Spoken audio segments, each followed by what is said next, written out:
इस वीडियो के माध्यम से मैं आपको बताना चाहता हूँ कि यदि आप YCB का लेवल 1 यानी योगा प्रोटोकॉल इंस्ट्रक्टर का एग्ज़ाम एक ही बारी में क्लियर करना चाहते हैं, ख़ास तौर से प्रैक्टिकल वाला एरिया, प्रैक्टिकल एग्ज़ाम, तो ये वीडियो आपके लिए बहुत ज़्यादा सहायक होगा। कई सारी वीडियोस, कई सारे क्वेश्चंस और कई सारे टेस्ट को देखने के, समझने के बाद कुछ सेट ऑफ क्वेश्चंस हैं जो कॉमन हैं और जो हर बार पूछे जाते हैं, लगभग हर बार पूछे जाते हैं। तो इस वीडियो के माध्यम से मैं आपको उन सभी के बारे में बताऊंगा और एक डेमो टेस्ट कंडक्ट करके दिखाऊंगा, जिसके माध्यम से आपके लिए बहुत इजी हो जाएगा आयुष मिनिस्ट्री का लेवल 1 क्लियर करने का। सबसे पहले बात आती है कि आपकी मैट की पोजीशनिंग कैसे हो। जब भी आप टेस्ट दें, आप इस बात का ध्यान रखें कि आपका मैट इस तरीके से लगा होना चाहिए कि पूरा का पूरा आपके योगा टीचर को, योगा इवेल्युएटर को दिखे। ताड़ासन करेंगे तो आपके हाथ कटने नहीं चाहिए कैमरा में। आप लेटकर कोई भी आसन कर रहे हैं तो इस चीज़ का भी ध्यान रखें कि आप आगे हाथ और पैर पीछे की तरफ कट जाते हैं कई बार, वैसे ना हो। अगर उष्ट्रासन बोला है करने के लिए तो वो एंगल दिखे जो उस पर्टिकुलर आसन में दिखना चाहते हैं या दिखने चाहिए, इसका खास ध्यान रखें। उसके साथ साथ आप एक अपनी आईडी यानी आधार कार्ड ओरिजिनल और आपका एनरोलमेंट नंबर, ये दोनों चीज़ें आप अपने साथ रखें, ताकि जब आपका योगा टीचर इवेल्युएटर बोले कि दिखाइए तो आप उसको दिखा सकें। उसके साथ साथ आपके पास अच्छा इंटरनेट कनेक्टिविटी होनी चाहिए, आपका डिवाइस, आपकी आवाज़ बिल्कुल क्लियर होनी चाहिए। और इन चीज़ों का ध्यान रखिएगा कि बार बार इंस्ट्रक्टर को या फिर योगा टीचर को या एग्जामिनर को बोलना ना पड़े कि आपकी वॉइस क्लियर नहीं आ रही या आपकी आवाज़ ब्रेक हो रही है या ऐसी चीज़ें, जो कि ठीक नहीं होता। टेस्ट के दौरान आप एक चीज़ का ध्यान रखेंगे कि यदि आपको कोई प्रश्न नहीं आता जो कि योगा टीचर के द्वारा पूछा गया हो, तो आप उसके बारे में, उस विषय में साफ बोलेंगे कि हमें नहीं आता, that we don't know this. यदि आप कुछ और बताएंगे तो इसका मतलब ये है कि आपको जो प्रश्न पूछा गया है वो भी नहीं आता और जो आपने बताया है वो भी नहीं आता। जैसे फॉर एग्जाम्पल, अगर योगा टीचर ने बोला कि पश्चिमोत्तानासन करके दिखाइए या पश्चिमोत्तानासन के लाभ बताइए और आपने पश्चिमोत्तानासन की बजाय पूर्वोत्तानासन कर दिया, तो इसका मतलब ये हुआ कि आपको पश्चिमोत्तानासन नहीं आता जो कि टीचर ने पूछा था, और आपको पूर्वोत्तान भी नहीं आता क्योंकि आप कॉन्फिडेंट नहीं हो कि ये पश्चिमोत्तान नहीं है। इसका खास ध्यान रखेंगे। उसके लाभ, सावधानियां, सब चीज़ें डिटेल से पूछी जाती हैं और आप डिटेल से ही बताएंगे। सबसे पहले आपसे योगा टीचर पूछेंगे कि 3 बार ओम का उच्चारण कीजिए किसी भी ध्यानात्मक आसन में बैठकर, और उसके बाद 3 बार शांति का, फिर प्रार्थना। तो जब योगा टीचर आपसे ये पूछते हैं तो आपको ये करके दिखाना है। किसी भी ध्यानात्मक आसन में आप बैठ सकते हैं, फॉर एग्जाम्पल सुखासन, वज्रासन, पद्मासन, सिद्धासन, इन आसनों में आप बैठ सकते हैं। इन आसनों में बैठने के बाद आपकी कमर, गर्दन बिल्कुल सीधी होनी चाहिए और आप ध्यानात्मक स्थिति में चले जाएंगे। आंखें बंद होंगी और फिर 3 बार ओम का उच्चारण करेंगे, फिर 3 बार शांति का।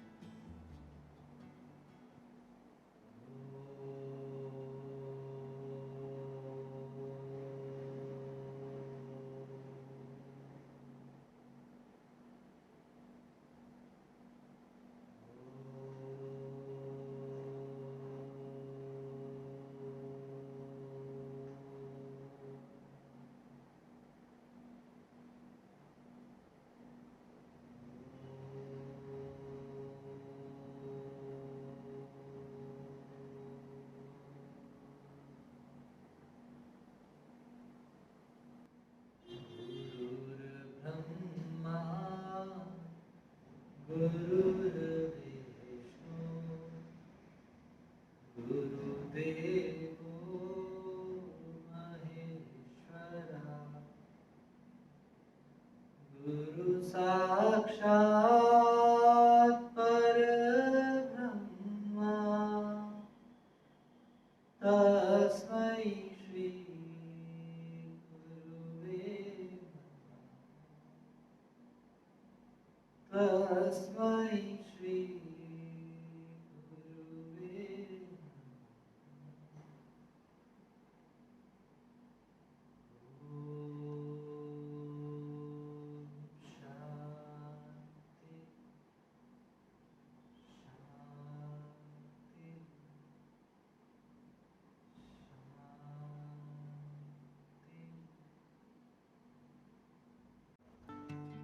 जब आप प्रार्थना कर देंगे उसके बाद योगा टीचर आपसे पूछ सकते हैं कि सूक्ष्म व्यायाम, अब प्रैक्टिकल सिनेरियो पर आ रहे हैं हम टेस्ट के, कि सूक्ष्म व्यायाम करके दिखाइए। सूक्ष्म व्यायाम कई सारे होते हैं, ग्रीवा शक्ति विकास क्रिया, स्कंद तथा बाहुबल शक्ति विकास क्रिया, भुजबली शक्ति विकास क्रिया, वक्षस्थल शक्ति विकास क्रिया, जो भी आपके कोर्स में होगा उसमें से सबसे कॉमन पूछा जाता है ग्रीवा शक्ति विकास क्रिया। ग्रीवा शक्ति विकास क्रिया के भी कुछ पार्ट्स होते हैं, जैसे पार्ट 1, पार्ट 2, पार्ट 3, पार्ट 4। तो उसमें से कोई भी एक पूछ लिया जाएगा इंस्ट्रक्टर के द्वारा। फॉर एग्जाम्पल कि ग्रीवा शक्ति विकास का पार्ट 1 करके दिखाएं, तो आपको करके दिखाना होगा ग्रीवा शक्ति विकास का पार्ट 1। तो ग्रीवा शक्ति विकास का पार्ट 1 हम करेंगे।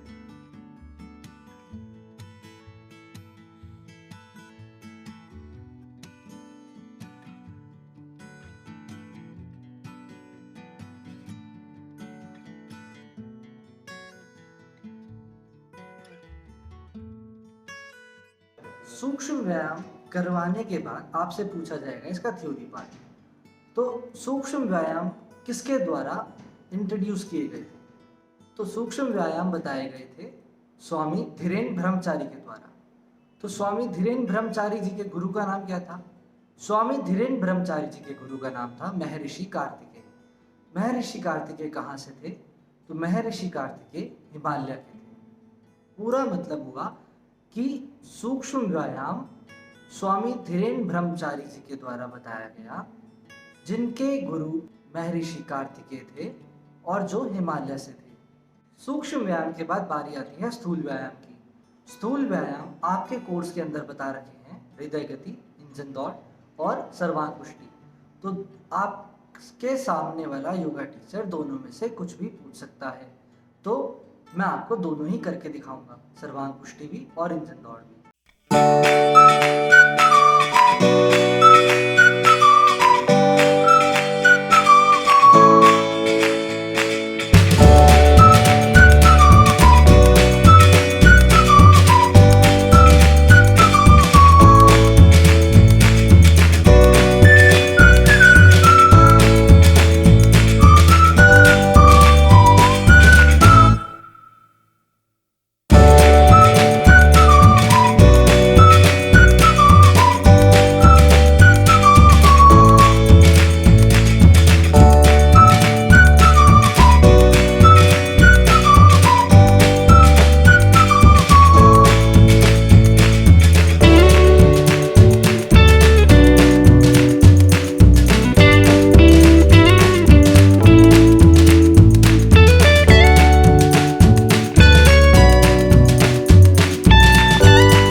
खड़े होकर करने वाले आसन।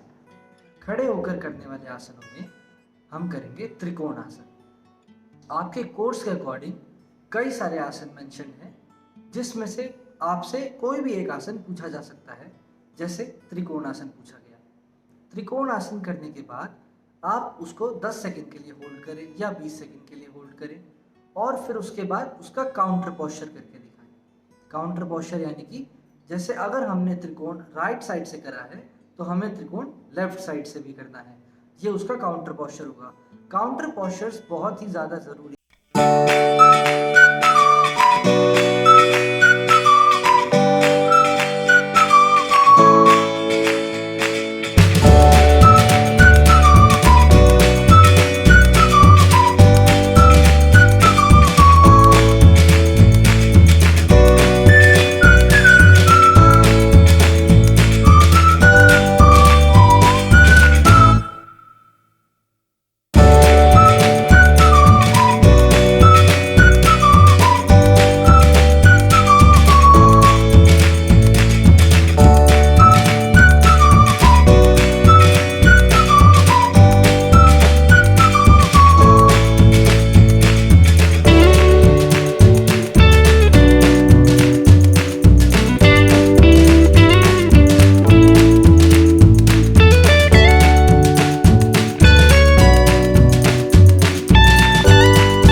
नमस्कार करते हुए हम इस बात का बहुत खास ध्यान रखेंगे कि सूर्य नमस्कार में जहाँ जहाँ पर खिंचाव आता है उन सभी पॉइंट्स पर खिंचाव देंगे। 1 सेकंड का होल्ड, आसन चेंज, 1 सेकंड का होल्ड, नेक्स्ट स्टेप, ऐसे चलें। दूसरी बहुत ज़रूरी बात कि जब भी आप कर रहे होंगे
शरीर के एक एक रोम को महसूस करते हैं, एक एक सेल को महसूस करते हैं। तो इस तरीके से आप बता सकते हैं ये 3 तरीके के ध्यान होते हैं, या फिर ये 3 तरीके के ध्यान हैं जो आजकल प्रचलित हैं। इसके साथ साथ बहुत सारे अलग अलग तरीके के ध्यान प्रचलित हैं, जिसमें से ये 3 थे।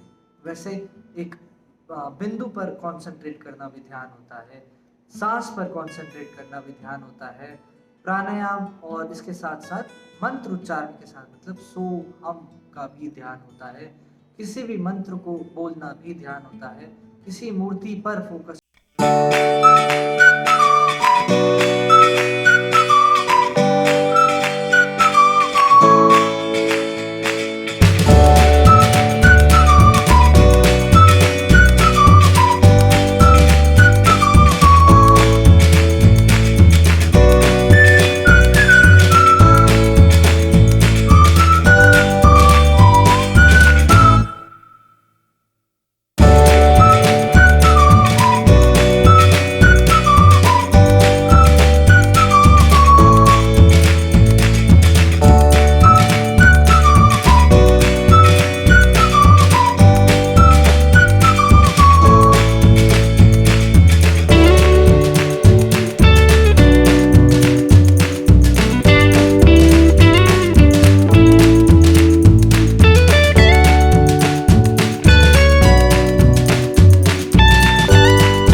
की लंबाई क्या होती है, सूत्र नीति कैसे बनाई जा सकती है, या फिर सूत्र नीति करते हुए किन किन बातों का ध्यान देना चाहिए, किस मुद्रा में बैठना चाहिए।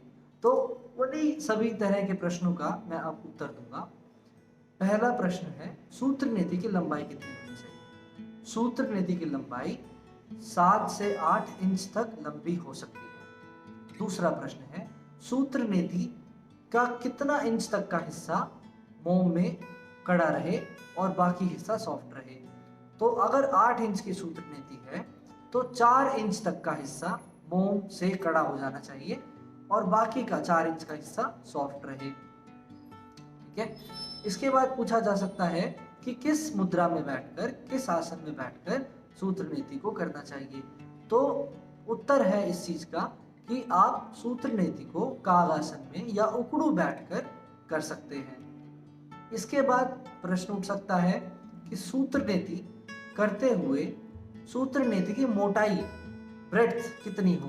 तो इसका उत्तर है कि सूत्र नीति की ब्रेड्थ आप पर्सन टू पर्सन वेरी करती है। हर एक पर्सन की नाक अलग है, हर एक पर्सन की नाक की मोटाई अलग है, नाक के छिद्रों का गैप अलग है। तो सूत्र नीति भी उसके अकॉर्डिंग ही होगी। ऐसा नहीं होना चाहिए कि किसी की छोटी नाक हो या होल्स छोटे हो नाक के और उसको मोटी सूत्र नीति दे दी जाए, इससे वो अपने आप को थोड़ा नुकसान पहुंचा सकता है या उसके लिए काफ़ी डिफिकल्ट रहेगा। तो पर्सन टू पर्सन वेरी करती है सूत्र नीति की मोटाई। सूत्र नीति को कैसे धोना चाहिए। तो सूत्र नीति को धोना चाहिए हल्के गुनगुने पानी में। कौन सा हिस्सा डालेंगे, वो हिस्सा डालेंगे जो मोम का नहीं है। मोम का हिस्सा अगर गुनगुने पानी में डाल देंगे तो वो गल जाएगा, तो सूत्र नीति खराब हो सकती है। तो 4 इंच तक का हिस्सा पकड़ के आप बाकी के हिस्से को नवाई गुनगुने पानी में धो सकते हैं और बाकी जो आगे का मोम का हिस्सा है वो आप ठंडे पानी में धो सकते हैं या नॉर्मल पानी में धो सकते हैं। तो इस तरह के प्रश्न पूछे जा सकते हैं आपसे टेक्निकलिटी से रिलेटेड। तो आपको षटकर्म की भी अच्छी नॉलेज होनी चाहिए। प्रैक्टिकल सेशंस और वाइवा सेशंस के अंतिम चरण की तरफ चलते हैं। अब आपसे पूछा जा सकता है कि यदि आपकी कक्षा में ऐसा व्यक्ति आ जाए जिसको शुगर है, तो आप उसको कौन से आसन करवाएंगे?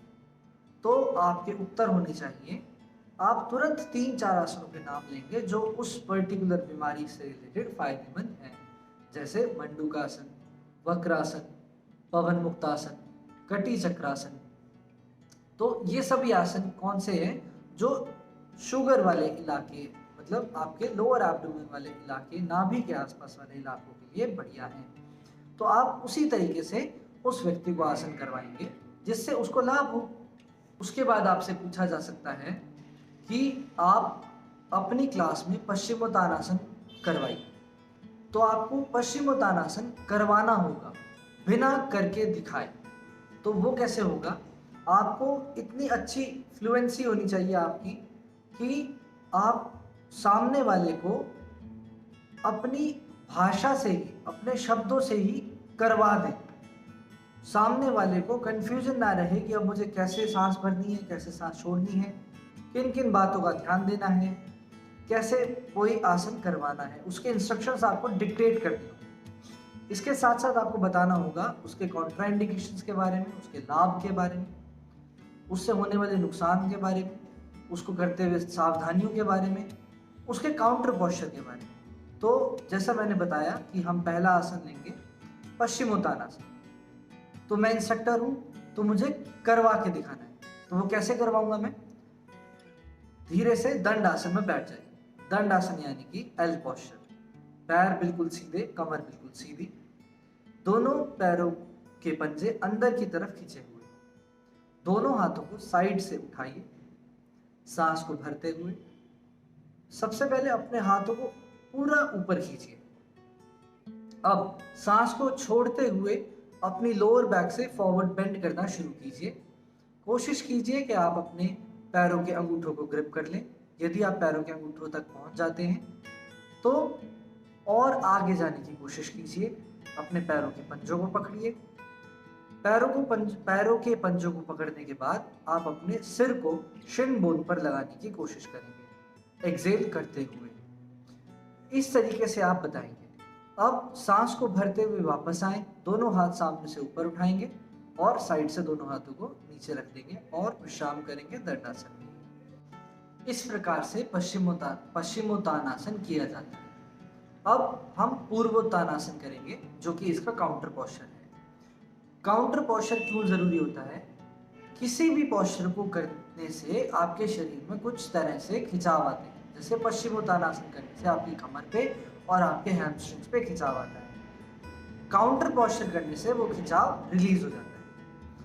क्योंकि हम इसकी बेसिक स्टेज पर हैं, हम आसन शुरू कर रहे हैं, तो वो खिंचाव थोड़ा सा ज़्यादा हो सकता है, बट इतना ज़्यादा भी खिंचाव को ना करें कि आप अपने मसल सोर करवा दें। पूर्वोत्तानासन करने के लिए दंड आसन में बैठ जाएं। दंड आसन यानी कि दोनों पैर बिल्कुल सीधे और कमर सीधी। दोनों हाथों को अपने हिप के पीछे रखेंगे, अपने हिप से 1 फीट के गैप पर। दोनों हाथों में गैप होगा शोल्डर लेवल का। दोनों हाथों की उंगलियां आपके पैरों की तरफ पॉइंट करेगी।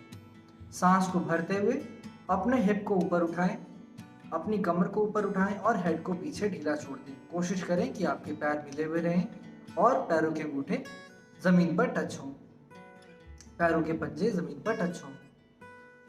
और गहरे सांस अंदर भरते रहें और बाहर छोड़ें। ऐसे ही वापस आ जाएं, सांस छोड़ते हुए वापस आ जाए दंड आसन में और विश्राम करें। तो इस प्रकार से आपको बताना है कि काउंटर पोस्चर भी करना है आसन का, ऐसे करना है, और जो आसन टीचर के द्वारा पूछा गया हो वो ऐसे करना है, बिना करके दिखाए। आपके इंस्ट्रक्शंस बिल्कुल क्लियर होने चाहिए, कॉन्फिडेंट होने चाहिए।